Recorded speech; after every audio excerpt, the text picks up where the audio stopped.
Alaska, আমেরিকার মাথার মুকুট। কিছুদিন পূর্বে সেই আলাস্কা যাওয়ারই একটা অসাধারণ অভিজ্ঞতা আমাদের হয়েছিল। সেই অভিজ্ঞতাই আপনাদের সাথে শেয়ার করছি আমার এই ভিডিও সিরিজে।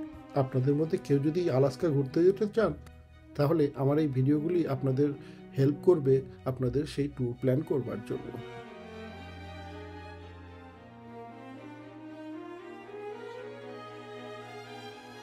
আমি দেবাশিস আপনাদের সকলকে আমন্ত্রণ জানাই আমাদের ভ্রমণ সঙ্গী চ্যানেলের আরও একটি ভিডিওতে।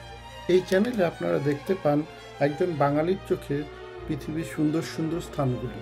এই সুন্দর পৃথিবীর প্রকৃতি এবং এই প্রাকৃতিক সৌন্দর্য যদি আপনার পছন্দ হয়ে থাকে, তাহলে আমাদের এই চ্যানেলটিকে অবশ্যই সাবস্ক্রাইব করে নেবেন। আপনাদের এই একটি সাবস্ক্রিপশন অথবা একটি শেয়ার আমাদের অনুপ্রাণিত করে আপনাদের কাছে এই সুন্দর সুন্দর কন্টেন্টগুলি উপস্থাপন করবার জন্য। আজকের পর্বে প্রধানত আমরা দেখব কিভাবে আমরা আমাদের আলাস্কা যাত্রার সূচনা করেছিলাম নরওয়েজিয়ান ক্রুজ লাইনের এনকোর নামক একটি বিলাসবহুল প্রমোদতরীতে। এছাড়াও আমরা বিস্তারিত জানব কোনো একটি ক্রুজ লাইনে চড়ে বসবার জন্য কি কি ফর্মালিটির মধ্য দিয়ে আমাদের যেতে হয়। এসব দ্রষ্টব্য যদি আপনাদের জানবার প্রয়োজন হয়, তাহলে ভিডিওটি না টেনে শেষ পর্যন্ত দেখবেন।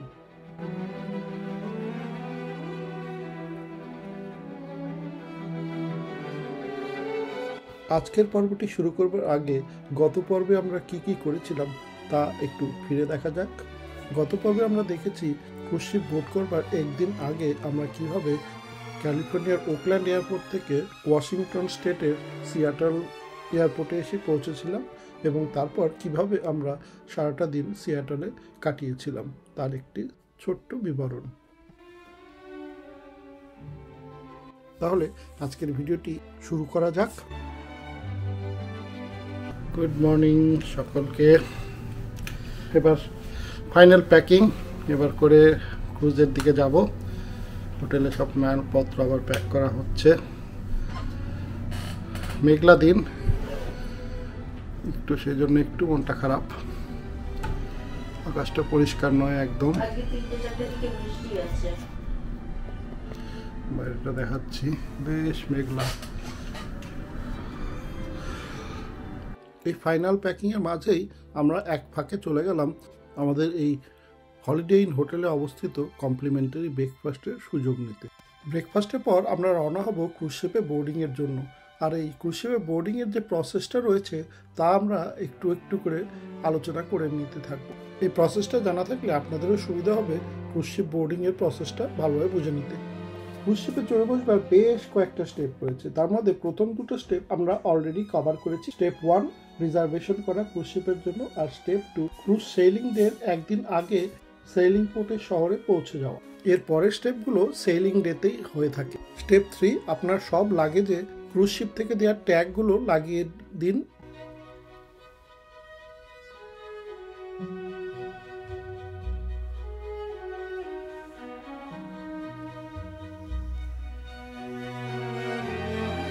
মালপত্র সব উঠে গেছে গাড়িতে। এবার আমরা প্রথমে যাব ক্রুজ লাইনে মালগুলো জমা দিতে, তারপরে আমাদের গাড়ি রিটার্ন করে ক্রুজে উঠতে যাবো।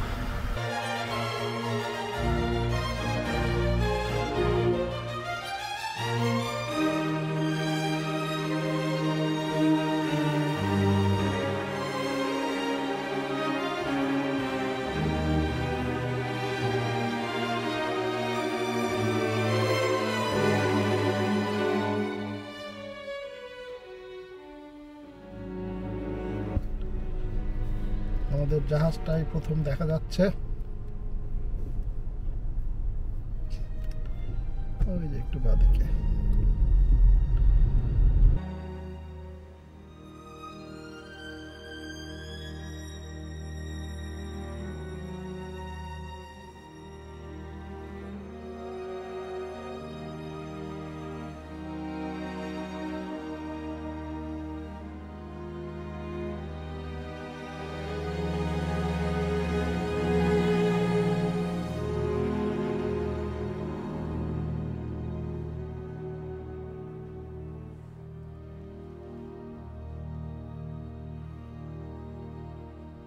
কখনো কখনো এয়ারলাইন্সের সাথে টাই আপ থাকে, যাতে করে এয়ারলাইন্স ডাইরেক্টলি ক্রুজ শিপে মালগুলো পৌঁছে দেয়। সেই সুবিধা যদি আপনারা নিয়ে থাকেন তাহলে আগেই সেটা কমপ্লিট করতে হবে এয়ারপোর্টে। আর না থাকলে আপনাদেরকে এই লাগেজগুলো নিয়ে এসে ক্রুজ শিপের টার্মিনাল পোর্টে জমা করে আসতে হবে ক্রুজ শিপে চেক ইন করবার ঠিক আগে।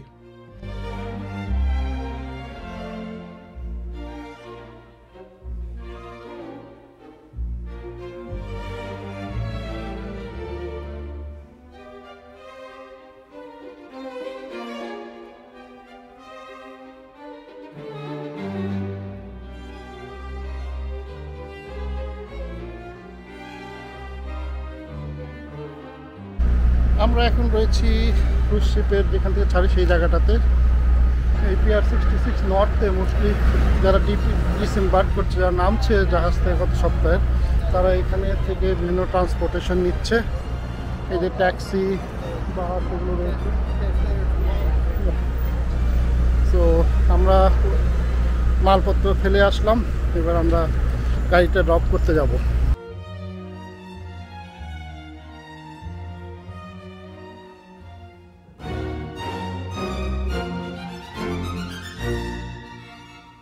আমাদের সামনে রয়েছে সেই পাবলিক মার্কেট যেখানে পৃথিবীর প্রথম স্টারবাকস স্টোরটি স্থাপিত হয়েছিল।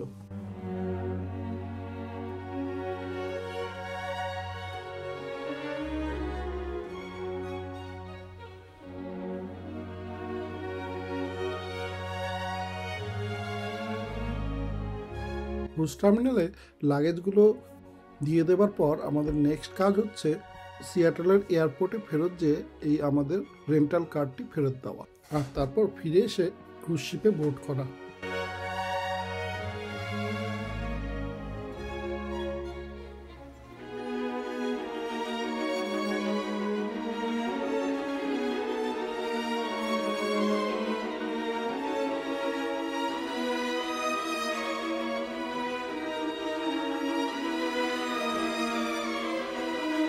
এয়ারপোর্টের কার রেন্টালে গাড়ি ফেরত দিয়ে আসবার পর আমরা একটি উবার নিয়ে চলে এলাম ক্রুজ টার্মিনালের কাছাকাছি অবস্থিত একটি স্টারবাকসের দোকানে। ক্রুজ টার্মিনাল আগে আমরা এখানে নেমে গেলাম কারণ আমরা এখান থেকে নিজেদের জন্য কফি আর ব্রেকফাস্ট নিয়ে নিতে চেয়েছিলাম।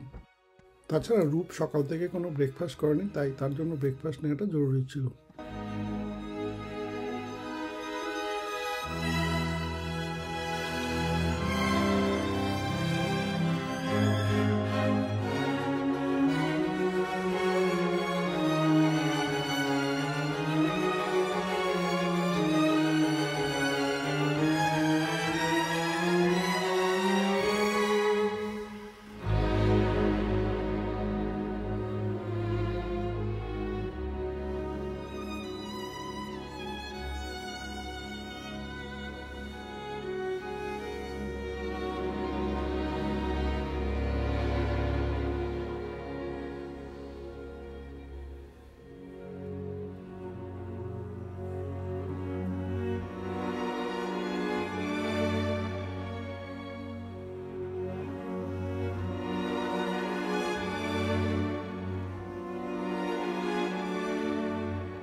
স্টারবাকসে রূপকে ব্রেকফাস্ট করানোর পর আমরা ধীরে ধীরে হেঁটে চলতে থাকলাম PR-66 দিকে, যেখান থেকে আমাদের ক্রুজ শিপের জন্য চেক ইন কমপ্লিট করতে হবে।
অন করে সামনে এসে গেছি স্টারবাক্সে গাড়ি থেকে নেমে যাওয়ার পর মোটামুটি 1 মাইলের মতো হাঁটতে হচ্ছে।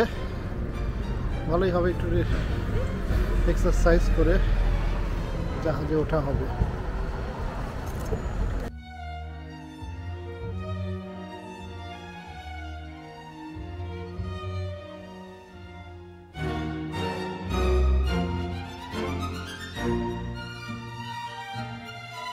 এর পরবর্তী স্টেপগুলো ক্রুজ শিপে অ্যাকচুয়ালি বোর্ড করবার জন্য আপনাকে করতে হবে। এই প্রসেসটা অনেকটা এয়ারলাইন্সে ফ্লাইটে বোর্ড করবার মতোই হয়ে থাকে। 5 নম্বর স্টেপে প্রথমে আপনাকে আপনার রিজার্ভেশনের কাগজপত্র নিয়ে একটি চেক ইন লাইনে দাঁড়াতে হবে। এইখানে প্রায়োরিটি চেক ইনের একটি ব্যবস্থা রয়েছে যদি আপনি সেটি অপ্ট করে থাকেন। এই স্টেপে আপনার রিজার্ভেশন ডকুমেন্ট দেখে আপনার ক্যারি অন ব্যাগগুলোকে স্ক্যান করানো হয়ে থাকে। এরপর আপনাকে যেতে হবে নেক্সট লাইনে নেক্সট ফর্মালিটি কমপ্লিট করবার জন্য।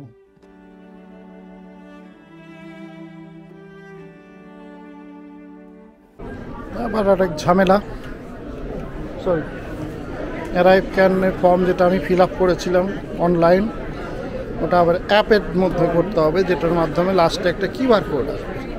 সেটা করা হয়নি, আবার আমাদের সেই পুরো জিনিসটা আবার করতে হচ্ছে। এসব কাজে রূপ সবসময় পারদর্শী, ওই করছে বসে বসে, আবার কি করবো।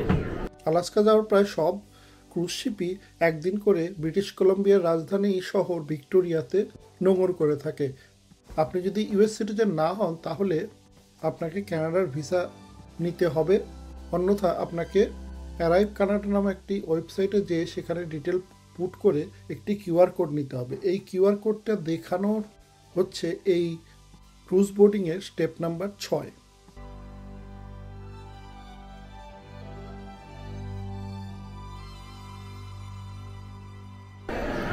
লাইন আর শেষ হয় না, সেই তারিখকে তারিখ, এখানে লাইনকে লাইন, এক লাইন থেকে আর এক লাইনে যাও।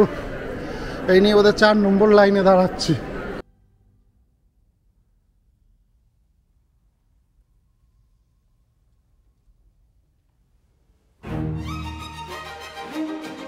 স্টেপ 6-এর পর স্টেপ 7-এ রয়েছে আপনাকে আপনার পাসপোর্ট বা ট্রাভেল ডকুমেন্ট দেখিয়ে ক্রুজ শিপের ক্লার্কদের কাছ থেকে নিতে হবে পার পার্সনের একটি বোর্ডিং কার্ড।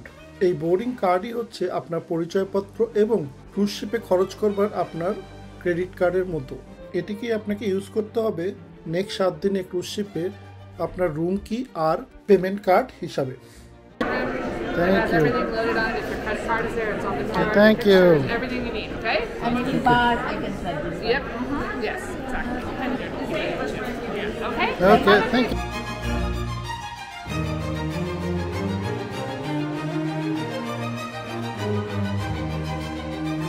সর্বশেষ স্টেপ হচ্ছে স্টেপ নাম্বার 8। এই স্টেপে আপনি যে কার্ডটি পেয়েছেন স্টেপ 7-এ সেটাকে আপনাকে সোয়াইপ করতে হবে ক্রুজ শিপে উঠবার জন্য যে ব্রিজটি থাকে তার ঠিক সামনের একটি গেটে। এরপর ব্রিজটি ইউজ করে আপনি ক্রুজ শিপে উঠে পড়বেন। Thank you.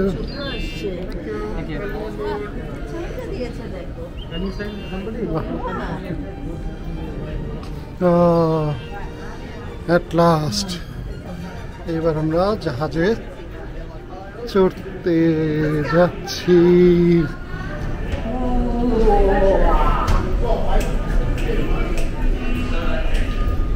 এই তো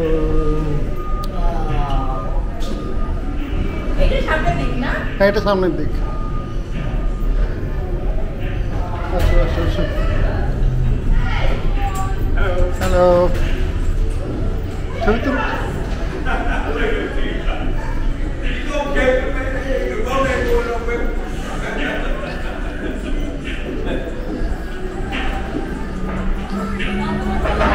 Thank you.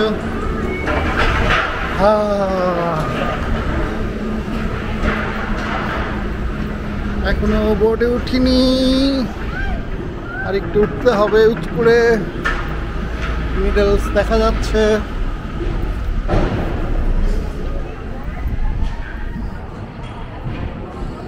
এত বড় নৌকায় কখনো চড়িনি, এর অর্ধেক নৌকাও কখনো চড়িনি। ম্যাক্সিমাম বোধহয় 21/20 সাইজের বোটে ম্যাক্সিমাম চড়েছি।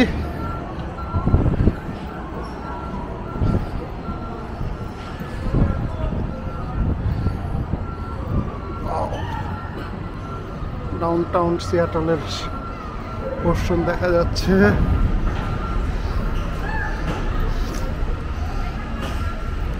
সামনে সামনে রূপ যাচ্ছে।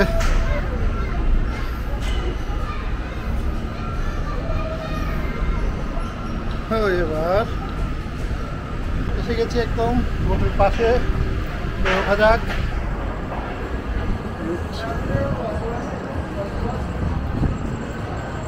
করলাম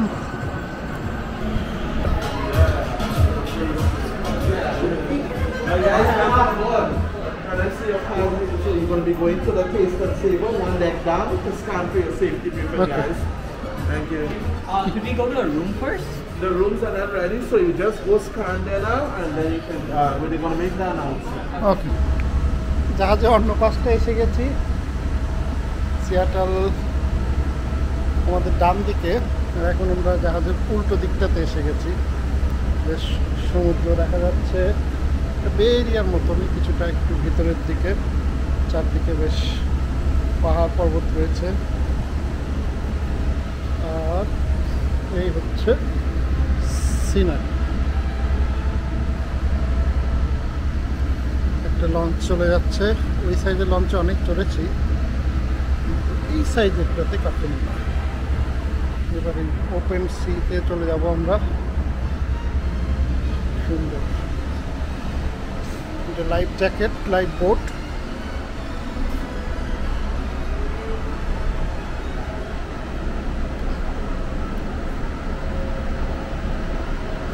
এইগুলো অ্যাকচুয়ালি লাইফ বোট মনে হচ্ছে। আর এটা বোধহয় কোনো স্পেশাল কাজের জন্য রাখা। ক্রুজ শিপে চড়ে আসবার পর আমাদের বেশ কিছুক্ষণ ওয়েট করতে হলো ওয়েটিং এরিয়াতে বা লবিতে, কেননা আমাদের রুম তখনও তৈরি হয়েছিল না। তারপর একটা অ্যানাউন্সমেন্ট হলো, তারপরে আমরা ধীরে ধীরে রুমের দিকে চলে যেতে থাকলাম।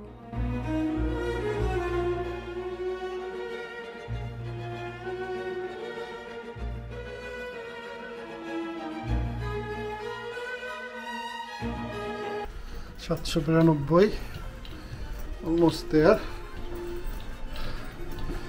এই তো 15,800। আর রুম হিস 15,818। 4, 8, 12, দুটো করে রুম আছে তো। 16, 18। So this will be our next 7 days. Please. Okay, to look back. ব্যাগগুলো একটা ডামি কার্ড লাগিয়ে রেখে দাও কেন? আমার প্রায় প্রত্যেক ভিডিওর শেষ প্রান্তে দেখতে পাবেন পরবর্তী ভিডিওর কিছু কিছু ঝলক। আজকের মতো এখানেই শেষ করছি। আপনাদের যদি ভিডিওটি ভালো লেগে থাকে তাহলে কমেন্ট করে অবশ্যই জানাবেন। সকলের সাথে অবশ্যই শেয়ার করবেন। যদি কোনো সাজেশন থেকে থাকে তাও কমেন্ট করে জানান। বাংলা ও ইংরেজি দুই ভাষাতেই কমেন্ট করতে পারেন। আমন্ত্রণ রইল আমাদের পরবর্তী ভিডিওটি দেখবার জন্য। আমাদের এই চ্যানেলটা এখনও যদি আপনারা সাবস্ক্রাইব করে না থাকেন তাহলে দয়া করে সাবস্ক্রাইব করে নিন। তার সাথে বেল আইকনটা ক্লিক করতেও ভুলবেন না। বেল আইকনটা ক্লিক করলে আমরা যখনই একটা ভিডিও দেব তখনই তার নোটিফিকেশন আপনার কাছে পৌঁছে যাবে। সর্বশেষে আপনাদের জানাই অসংখ্য ধন্যবাদ আমাদের এই ভিডিওটি দেখবার জন্য। আশা করি ভবিষ্যতেও আপনারা এমনই সাথে থাকবেন। আপনাদের সবার সাথে আবার দেখা হবে আমাদের পরবর্তী কোনো একটি ভিডিওতে। ততদিন পর্যন্ত সকলকে জানাই শুভ বিদায়।